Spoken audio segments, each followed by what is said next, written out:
ALD, your local station. Sponsored by Premier Urgent Care. Welcome back here into Sports Night. Joined alongside Derek Dark, the director, the filmmaker, the creator, the mastermind behind the great new documentary Blue Chippers, The Next Man Up. You can watch it on Amazon Prime, Google Play, and Apple TV. Welcome in studio, Derek. And thank you for having me. So the first question I want to ask about this great football documentary about action right here in Louisiana in the high school cycle. How did the idea come to mind, and where did it stem from, and how was it executed? Well, you know, it came from one of my good friends of mine, Jordan Onsemall. He used to take kids around to football camps, and he kind of wanted to create something to kind of like document it. And I was like, well, that's a great idea. Let me build on it. And it just, you know, it came to fruition, Blue Chippers. Yeah. You know, we want to follow and document, you know, players' recruiting process, especially since this NIL was coming. So, you know, that's kind of like how Blue Chippers was birthed.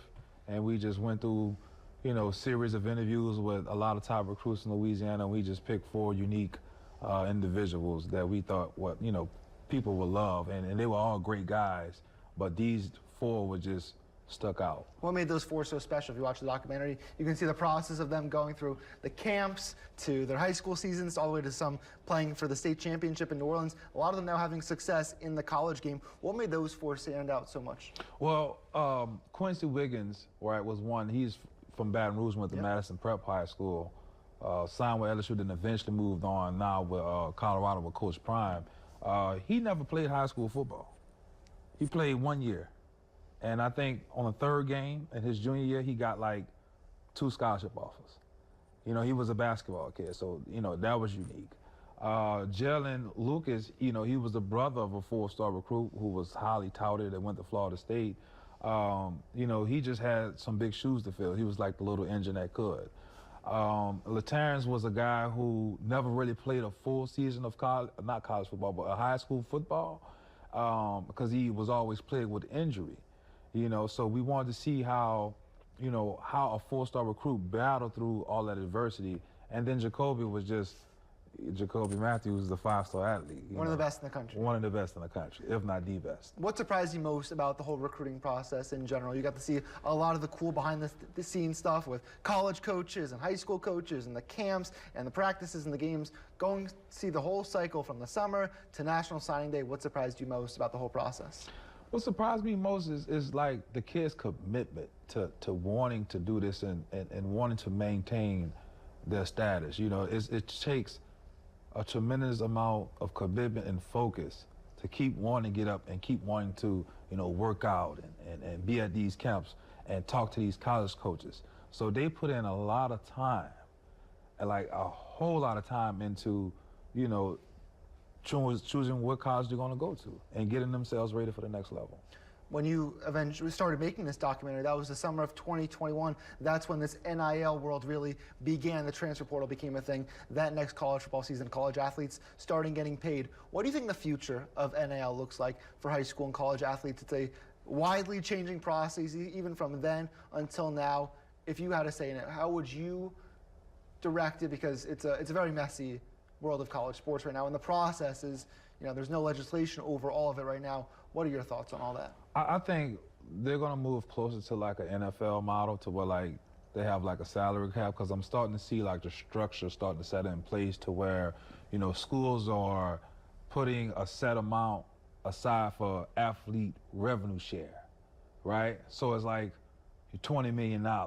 So out of that $20 million, they're going to have to figure out how to disperse it amongst players. So I think they're going to move into that, because now everyone have the understanding that a scholarship is a yearly thing. So if you want me back for this year, then I need a new deal. You get what I'm saying? So I think that's what college football is going to be pushing to. You know, a lot of college athletes now, they are, you know, making decisions based off how much money they can make in college. You know, Jordan also must say the best in the documentary. So, you know, these athletes, man, they're in a good position, you know, to get themselves paid. Yeah, and it's kind of goes both ways. The fact that it probably is maybe more difficult now than ever to be a high school, college level athlete, but on the other side, they're getting paid for the first time ever. What was your favorite part of making this documentary?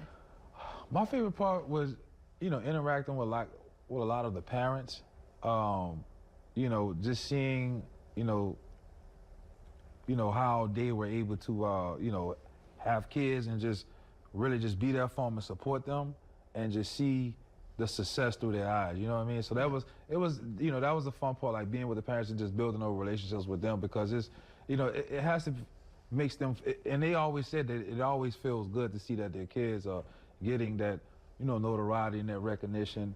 But, you know, alongside from that, I would have to say like filming the games was like the best thing. Seeing the excitement. That's the best. Watching just the Friday Night Lights, the atmosphere, seeing hundreds and almost thousands of fans come to fill those stands. I agree, that is the best part of all the high school football season. We have a lot of Sentinel athletes here who are going through that recruiting cycle right now, whether they're seniors, whether they're juniors, sophomores, starting to look ahead to that. Watching the whole process play out kind of from behind the camera, what advice would you give to them going through this cycle? Well, the advice I would give them is to definitely be a worker, work hard, and kind of like know where you at, know your value, you know, and know how you can, you know, raise your value as well. You get what I'm saying? The way how you do it, you know, you play good, you work out, right? You get to what they want you to be like, you know, which is, you know, a Power 5 football player. Power 5 football player has a certain aesthetic, so that's what you have to work towards too, and it also comes with the academic part of it too. So that's what I would give them, like, know your value, know who you are, because now you're getting paid for it. You know, whether or not, you know, it's a business now.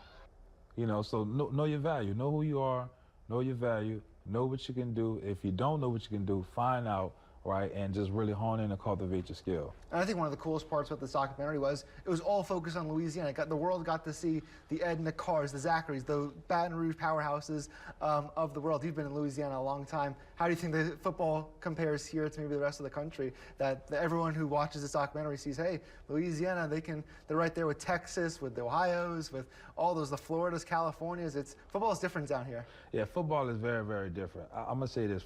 Football in Louisiana is probably some of the best football in the country. Yeah.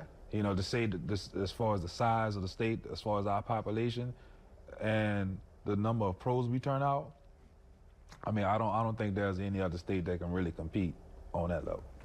Lastly, do you have any upcoming projects coming up? I know your twin brother helped you. Are you guys co-created this documentary?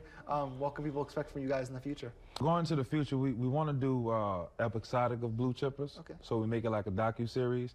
Because one of the things that a lot of people want to know is what state has the best high school sports? You know, or high school football, so let's say.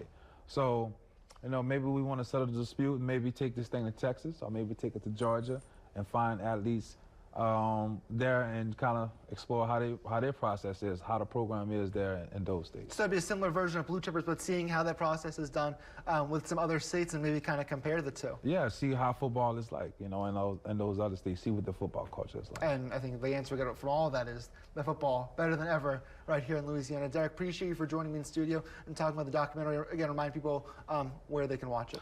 You can watch Blue Chippers on Amazon Prime, Apple TV, and Google Play.